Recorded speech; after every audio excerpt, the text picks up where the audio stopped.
Hello, I'm Stewart A. Swerdlow. And Diane Mourglia-Swerdlow. And this is the Expansions.com news broadcast for the very middle of May 2012. And one thing I want to address, because a lot of people have been emailing me about it and talking to me about it, is the issue with the nuclear rods that are left at the Fukushima power plant in Japan that was damaged in the earthquake in March 2011. There's been a lot of hype on the internet about how dangerous this is, and how if there's another earthquake or tsunami, the rods would emit huge amounts of radiation that would basically damage or kill hundreds of thousands and millions of people in Japan, and then spread over the world and cause destruction in that way as well. And I really have to say, I think most of this is hyped up. I think they're making more out of it than is necessary. I assure you that the Japanese government is not going to allow their civilization and people, over 125 million of them, to be in danger. And in the year and several months since the earthquake, they have taken some precautions to block this from happening. And even if the worst does happen, and those rods are emitting radiation that gets into the atmosphere and the ocean, it is not going to contaminate the entire world in a deadly manner. Yes, there will be radiation that will filter across like it did the last time. However, it will not be deadly except for the immediate area in Japan. So I think a lot of that is hyped. I think a lot of the so-called experts who have been warning about this, maybe they're not the experts, or maybe they're using their names and that they haven't really said those things. But as I receive more information about that, of course I will keep you posted. But certainly the Japanese will not allow their civilization to be destroyed. And so they are taking precautions, and I know that the Israelis, the Chinese, and the Koreans, as well as the Americans and other European countries, are helping to prevent that from happening. Now, on to some other interesting news. There's been recent revelations that archaeologists have found new Mayan calendars that are 1,200 years old that actually go 6,000 years beyond 2012, eliminating the story of the end of the world in the December 2012 time period. So they're only just starting out to understand and decipher those glyphs, but what they have access so far indicates that the world does continue just as I told you it would. And we will definitely find out more information and report that to you. And I know Janet has some other interesting information she would like to share with you today. Okay, I always like to give you a little bit of interesting twist on things. So the first thing I'm going to start is a little bit more serious, but I do think that this is important to bring out. And that is the fact that military classes have been suspended for its view on Islam in Washington, D.C. According to the AP report, a course for U.S. military officers has been teaching that America's enemy is Islam in general, not just terrorists, and suggesting that the country might ultimately have to obliterate the Islamic holy cities of Mecca and Medina without regard for civilian deaths, following World War II precedents of the nuclear attack on Hiroshima or the Allied firebombing of Dresden. Now, the Pentagon agreed to suspend the course in late April when a student objected to the material. The FBI also changed some agent training material last year after discovering that it too was critical of Islam. Now, this is important because it has been stressed by the FBI that the importance of working that stressed the importance of working with leaders of Muslims as an important part of their war on terrorism. So they're saying one thing publicly, and according to the news article, which they're allowing somehow to be leaked, is that they are training people that it is Islam that is the enemy.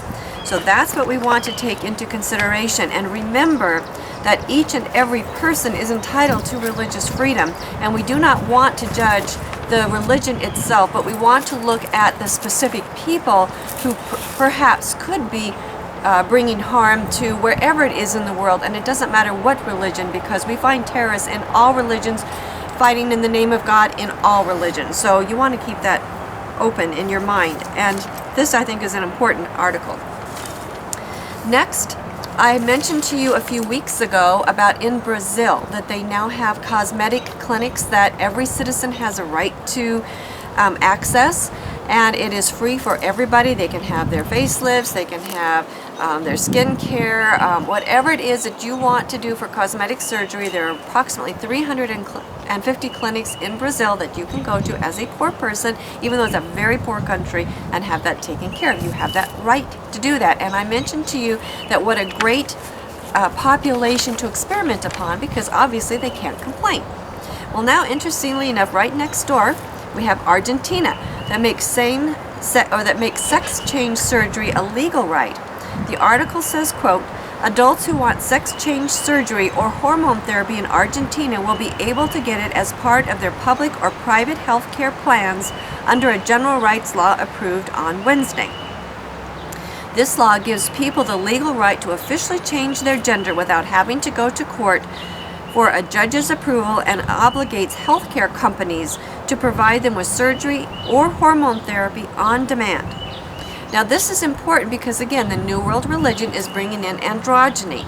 And again, there are certainly people who perhaps are born a male into a female body or vice versa, who legitimately have an issue and who legitimately are needing this type of surgery for whatever is going on within themselves. This opens the door for anybody to do whatever they want, to create whatever gender that they want. It's opening the door for further androgyny. And again, we're doing this all down in South America. South America is a little bit more out of the limelight than we have North America or Europe. And things can happen that are not necessarily going to be reported in the news that might be very important. Interestingly enough, it says other countries, including neighboring Uruguay, have passed gender rights laws, but Argentina is in the forefront of the world because of these benefits it guarantees. So we might want to look at that as a plus, but we also want to look at that as a possibility of other things happening behind the scenes. Now, I also want to tell you about parent report cards, because again, I'm always looking at ways that they're trying to take the children out of the control of the parents, and they often do this in ways that seem legitimate at first. In Tennessee, there is a measure that was recently signed into law that will create parent contracts that give them step-by-step guidelines for pitching in. Now this, on the surface, this sounds really great. Hey, let's make the parents more responsible for helping the children learn. However, this could go a next step, that if your child doesn't learn properly, then the parents can be punished in certain ways. They can be incarcerated in some countries, as we know. For instance, in oftentimes Middle Eastern society, if, say, a girl does something that she shouldn't do, the parents are punished, a sibling can be punished, and so forth. So it kind of sounds innocent right now, but these parent report cards are a way of making an inroad into our society as well, to make the whole family responsible for reporting on each other. So we want to take a look at what sounds on the surface as something really great, might be a trend that in the long run might not be well for anybody. The next thing I want to mention, as I'm sure many of you have seen on the front of the Times Magazine cover, you have a woman breastfeeding a child who's obviously not a baby any longer. Now, the reason I want to bring this to your attention is, again, first of all, we have New World religion, which is going to allow all kinds of things to be seen. Nudity will be not uncommon. And it's not that there's anything wrong with the human form. Again, it's what they're doing with it and what they're moving forward. Now, breastfeeding, if you know anything about it and about what happens to a mother's milk, that a mother's milk actually changes from the moment a baby is born all the way along the time period that a baby is breastfeeding to suit the needs of the child. Around 8 to 9 months, as a general rule, the quality of the breast milk starts to decline, and as a general rule, around 8 to 9 months, a baby really starts to lose interest in breastfeeding. I went through this with both of my children, and I weaned them when they lost interest in it. I did not force the issue, and they went on to other foods, which was worked well with my children, and I'm sure with a lot of other mothers around the world.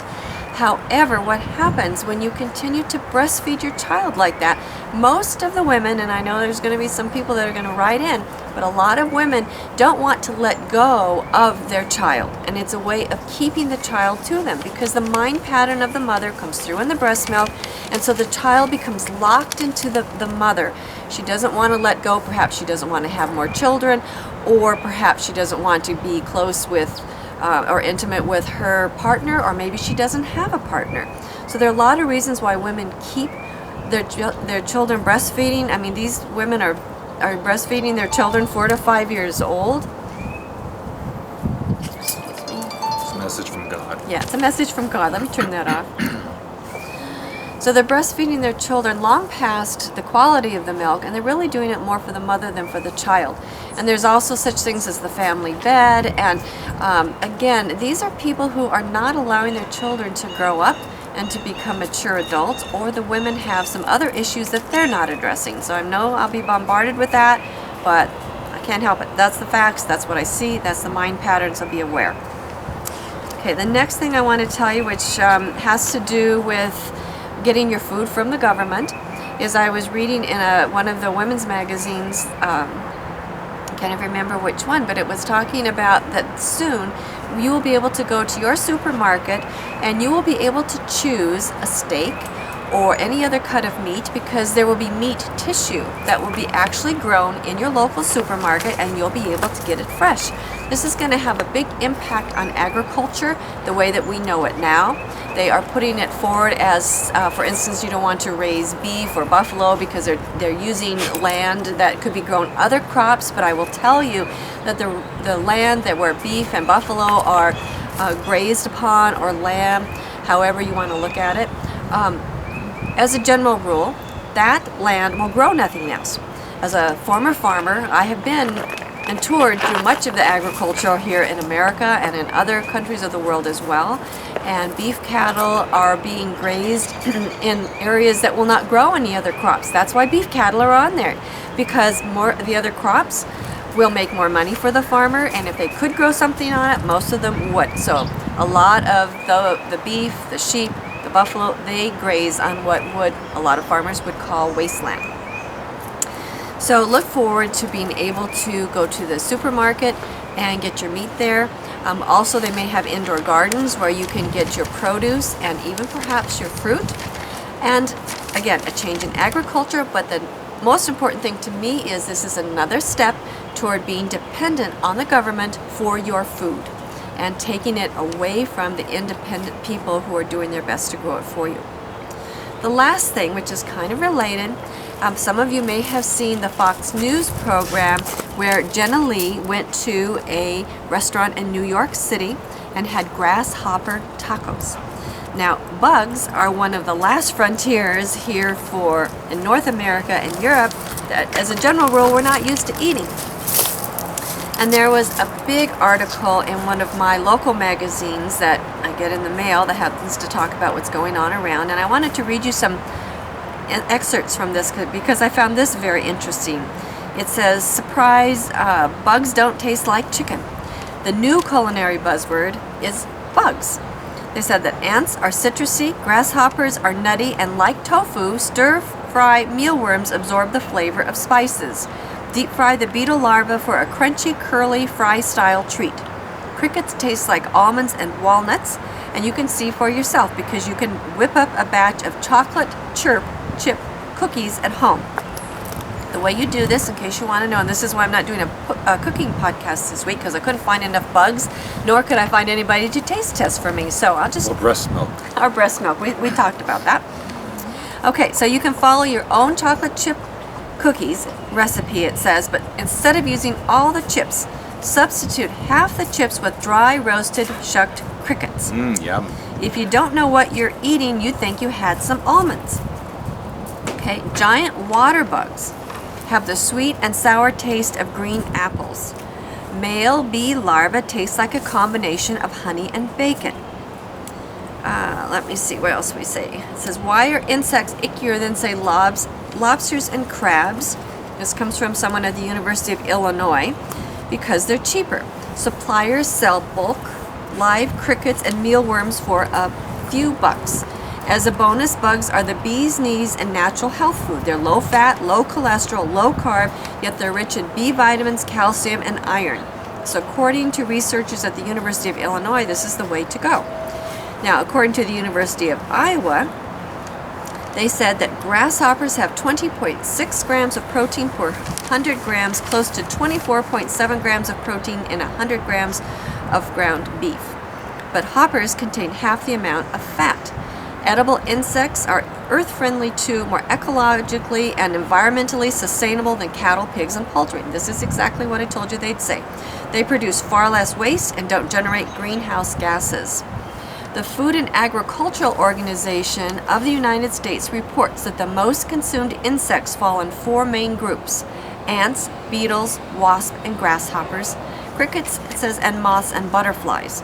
While considered emergency food in some regions, they are menu fixtures in 36 countries in Africa, 29 countries in Asia, and 23 countries in Central and South America.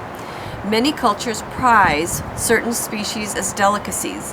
Native Americans feasted on cicadas. The Japanese nosh on fried silk moth pupae and boiled wasp larvae. Sounds delicious. Queen termites are a gourmet treat in West Africa. Americans, they say, turn up their noses because they can afford to eat other kinds of meat. That's not the reason. Now this is interesting, so get out your recipe books, because the European Commission has offered a $4.3 million prize to the group that submits the best plan to parlay protein-rich insects into green superfoods. I'm not going to get that money, that's for sure. I don't think so. The EC's reasoning says the more bugs we eat, the more we curb famine, carbon footprints, and water and land shrinkage. And also takes away the need for exterminators. It does. The Netherlands is a major hub of insect cuisine research. Now in Chicago, right here in the heart of the Midwest, there's a restaurant called Sticky Rice.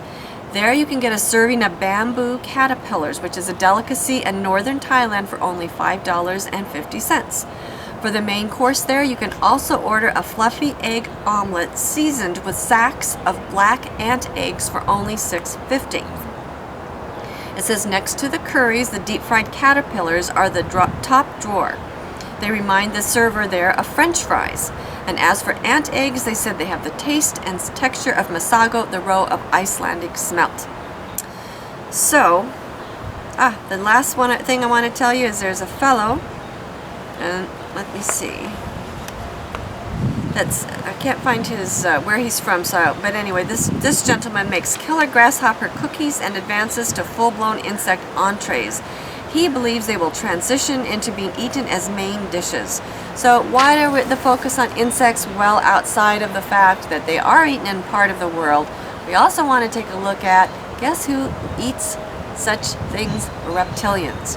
And what are we talking about here? We're talking about mammalians, we're talking about reptilians. You reported here recently that about dinosaurs in the news, that they said perhaps had their own culture and would be even more advanced than mammalians. So we want to be acceptable to their food as our food, right? Well, maybe they're opening up bug restaurants in anticipation for alien customers. Yes. Coming down. That's right. So they want you to get used to the idea of eating bugs. Yeah, I think I will just stick with the lobsters and crabs. I'll stick with Close enough. All right, what else have we got going on? Well, we have some upcoming events that are important that we'd like to share with you, and the one that's closest is the world premiere of the Montauk Chronicles movie starring yours truly, which will be opening on May 25th at Gurney's Inn on Long Island at Montauk, and I will be there along with a lot of the press from around the world. Huffington Post will be there, Associated Press will be there, and who knows what other surprise people may show up. So please think about attending if you're in the area. It's a one-day event on May 25th. Will we have information on the site about that? We will. It's also on your Facebook page, and they can go to Montauk Chronicles page as well. Okay, and Gurney's Inn. Okay. Also, in early June, I will be in Amsterdam for consultations only.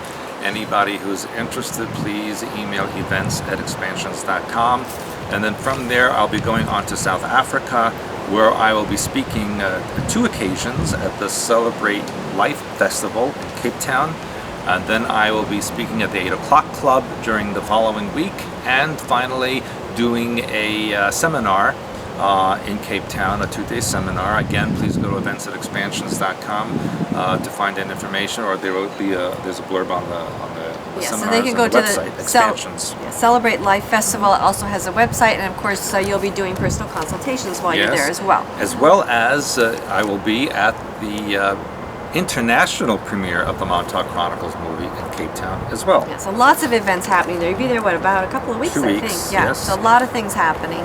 Then the beginning of August, we have the Immersion Week here. Earth, Air, Fire, Water, all the frequencies to explore about self, relationship to Mother Earth, what you do out pictures in the world, and how you can use the Earth to heal yourself on all levels. It will be quite an amazing event. We'll be going into saltwater, pool, we'll be doing work in ravine. It will be quite an amazing adventure. Do join us. Yes, and also you want to remember that St. Joseph itself is an amazing vacation town. It's one of the top 10 vacation spots in the U.S. We have a beautiful beach here, so bring your family. If they probably may not want to come to attend the event, but there are all kinds of things throughout St. Joseph and the surrounding areas to keep them entertained, things to do at night. We have magnificent sunsets in the evenings. It's just an incredible place to be. So if you've never been to St. Joseph, it's a step-up transformer. You will find that the work you do here will propel you forward in ways you could not even have imagined, correct? That is correct. And also, end of August and into September, I'll be doing work in Iceland again and in the UK. More information will be available in the next week or two on expansions.com. And then, of course, most importantly, at the end of September, the very last weekend, it is our 10th annual conference. It's called Pyramids, a Storehouse of Knowledge, and we will have a very special guest, Dr. Samir Osmanagic, who discovered the Bosnian pyramids. He will be making an appearance in person to speak at the conference, along with a special appearance by David Icke. So this is going to be really an incredible experience. And I do want to remind people that while this is our 10th annual conference, you want to remember that Expansions has actually been in business for 20 years. Well, more actually. More actually when you count my time without you. Which wasn't that very good. Only after I came did it become something. But Expansions has been around for many years, a couple decades. So we have much information to offer. This is going to be a fabulous event. We're thrilled with the people that are coming. We're thrilled with the information we're compiling for you. It only gets better and better, deeper and deeper. So if you think that you have information, you are only the tip of the pyramid. So be sure to join us in September for this incredible event. And then another amazing event, one after the other. What can we say? In October, in fact, the day after the end of the conference, we leave for Moscow. And I have an amazing tour of Russia, the land of the bear and the rose, and my publisher in Russia is arranging book tours and possibly the premiere of Montauk Chronicles in Russia, in Moscow, Nizhny Novgorod, and in Yekaterinburg, all those cities famous for my great uncle Yakov Sverdlov, who was the first president of the Soviet Union, and these locations are important to his life and also to the bear and the rose, which we'll be talking about while we're there. Absolutely. We're going to be doing a lot of historical work. Again, we are always looking for the true world history, which we do our best to travel around the world. We talk to the local people. We find out what's really going on and not what is written in the history books, as well as we're going to be helping you plug into that earth energy so you too can experience the transformative power of the bear in the land of the rose. So it's going to be, again, one good thing after another. Fascinating, deep work. You want to do some deep hyperspace, oversoul work? We have it lined out for you from start to finish. Oh, you know what I forgot? What? The last week in June of this year, next month, I'm actually filming a movie in Los Angeles, and so I will be available for consultations with all you little people who've made it all possible. So again, events@expansions.com for information. If it's not listed on the site, you will have the latest that's available to us, because a lot of times, as you can see, with everything we have going on, sometimes it's just kind of streaming in and we're doing our best to get it posted on the site, but sometimes we have things that aren't posted yet or they're in the middle of. Okay, So I and think well, we want webinars. we want to be sure and invite you to participate in our webinars. There's been so much fun to do, don't you think? I really enjoyed them, and I enjoy seeing people on the screen, so it's an interaction two-way. It's really amazing. Yeah, and we see people from all over the world, and we kind of have to joke a little bit because some people are, I have to say, they're dedicated. They're like in Finland. What are they, 7 hours ahead of us? Yeah. So it's like 2 o'clock in the morning for some of them, and we have Italy, From we Australia. have Norway, Switzerland. So if you want an easy way, an easy way to connect with people from all over the world and develop your support system, join the webinars. We have one more in our programming, deprogramming session that will be coming up starting Monday. Assassin, Stalker, and Vigilante program. Very important. We want you to have the tools to recognize what's going on and to keep yourself safe. And then after that, the next series will be on the hyperspace color code. So that is also going to be an incredible time, and we want you to join us there as well. So the webinars, again, I think they get better each time. We get more comfortable. If you feel technologically challenged, which that is one of our issues, we have a great tech support system. Please email techsupport@expansions.com. He is on the line with us, getting you hooked up.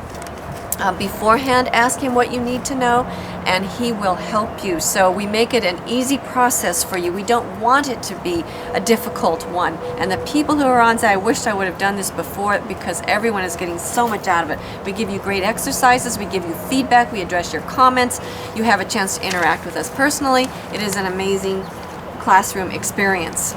So I hope you enjoyed one of our rare outdoor broadcasts. I'm not quite done. Oh, you're not done? I'm not done. Oh, she's always hogging everything. I'm always hogging. I want to also remind you, please, we ask each and every one of you to sign up for an expansions.com membership, because this helps provide the funding so that we can keep all our behind the scenes people paid, so that we can keep the website up and going and get all our server fees paid. It is what helps maintain the site itself, so we can continue to support you. Our lowest membership, $8 a month, gives you so much incredible information. Go online, read the comments, and if you're already a member, leave a comment to help encourage other people, because what we talk about publicly is different than what we talk about to you privately. We can only put so much out there, but behind the scenes, where we have a little bit more control over what gets spread around, that's where we talk about the deeper issues. And if you're a member, and if you're willing to put out a little bit of your own money in order to get something back, that means you have more invested, you get more back, and it is proven, statistically speaking, that you appreciate something that you're paying for. So what you give to us, it allows us to give back even more to you. We appreciate your support. However you can do it, but if you can get a membership, that is really what we're asking for you to do as well. Are you done now? Well, possibly. All right. Well, again, I hope you enjoyed one of our rare outdoor broadcasts. Some of the noises and bumps you may have heard and seen were from Natasha, who was desperately trying to get on camera. And not Natasha, our travel agent. Yeah. No, that's a different Natasha. This is the doggy Natasha. The doggy Natasha, who's finally decided to settle down. Natasha, you want to be on camera? Come on. Come on, Natasha. Natasha, come here. Yeah, she's coming now. We're just hoping we'll feed her some bugs. We have to, Natasha, say hello to everybody. Come here. And this is Natasha. And you can see she's ready for her. She's ready for her close-up. Yeah. Right, Natasha? I'll wave. Hello, I'm Natasha. One day she'll talk for you, and she really does talk, and it's incredible. Yeah, and Stewart has long conversations with I do. her She's the only one that listens to me. Yeah. All right. So see you next time. Bye-bye. Bye-bye.